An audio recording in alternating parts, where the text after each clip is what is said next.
বন্ধুরা, আজ বেশ কয়েকদিন ধরে ব্লগ করতে পারছি না, কারণ ঘরে অনেক কাজ থাকে, তাই পারি না করতে। তবে আজকে ভাবছি একটা ছোট একটা ব্লগ করব, তবে আপনারা দেখতে থাকুন। এই দেখো কি সুন্দর চাল কুমড়া, আমরা কুমড়া বলি, তবে খুব জঙ্গলে হয়েছে, নিয়ে যাইতে খুব ভয় করে। তাই আমাকে বললো তুমি আসবে না, আমি আনবো। সাপটা ঘরে ভয় লাগে, তুমি যাবে না। তাই আনছি, দেখেন কত কচি, কত ছোট। এটা আজকে ভাজা করবো।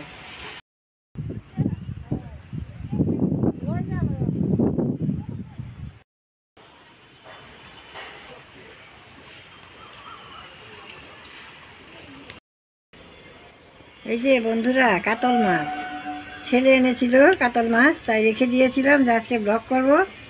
তাই টমেটো দিয়ে কয়েকটা বড়ই দিয়ে ব্লগ করব। কড়াই গরম হয়ে গিয়েছে, এখন আমি সরষের তেল দিয়ে দেব।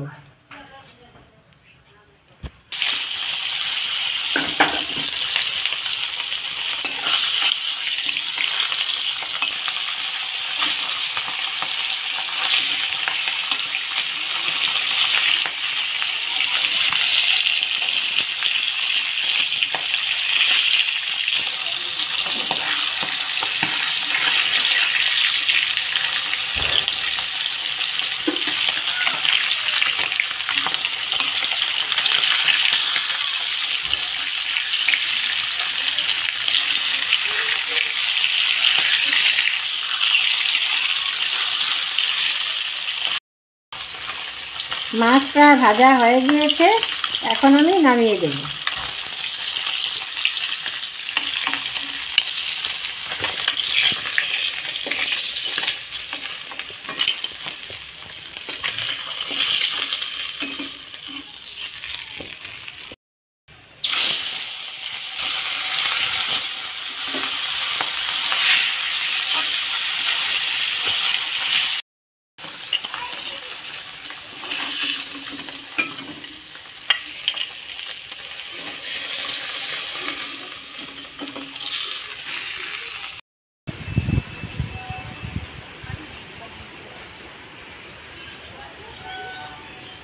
পুরোটা কাটা দেখাইতে পারি নাই, তাই আমি কেটে রেখেছিলাম। এখন এটা চাক চাক করে কেটে রেখেছি, নুন হলুদ মাখিয়ে দিয়েছি।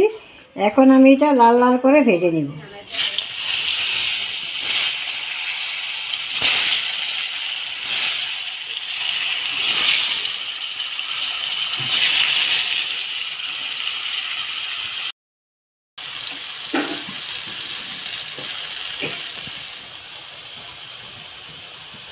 ছিলাম কাতল মাছটা টমেটো আলু দিয়ে রান্না করব, কয়েকটা কুল দিব, কিন্তু মেয়ে ভালোবাসে না, তাই কুলটা দিব না।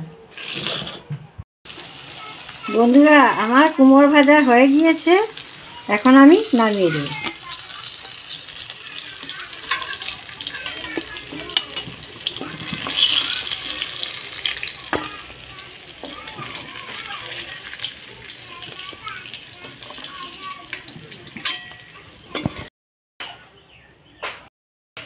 কুমড়া ভাজা তেলের উপর দিয়ে দিলাম আমি শুকনো লঙ্কা, দিয়ে দিলাম কয়েকটা কালি জিরা,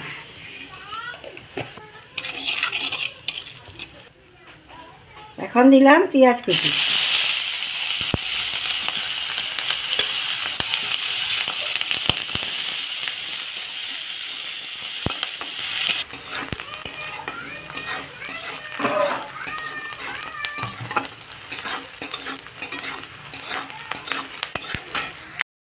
পেঁয়াজ ভাজা হয়ে গিয়েছে, এখন আমি দিব টমেটো কুচি।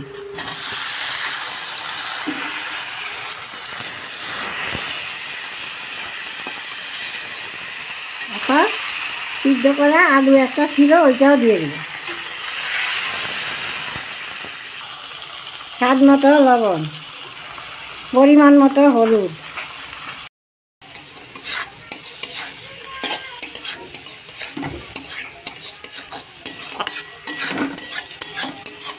একটু জল দিয়ে দিব।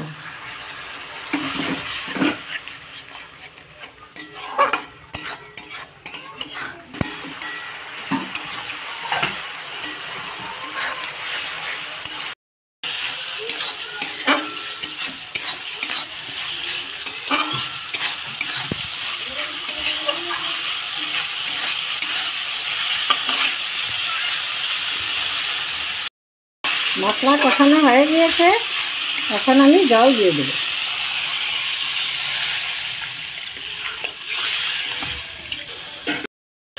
এখন আমি ভেজে রাখা মাছ কয়টা দিয়ে দেব।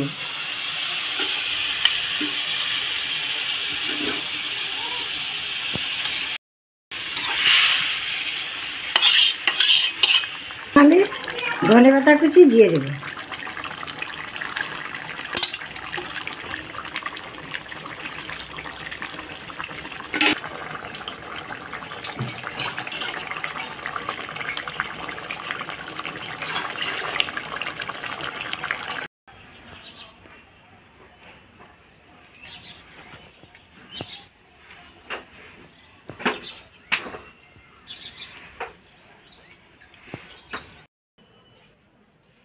আমার কাতল মাছের টমেটো দিয়ে তরকারি হয়ে গিয়েছে, এখন আমি নামিয়ে দিলাম।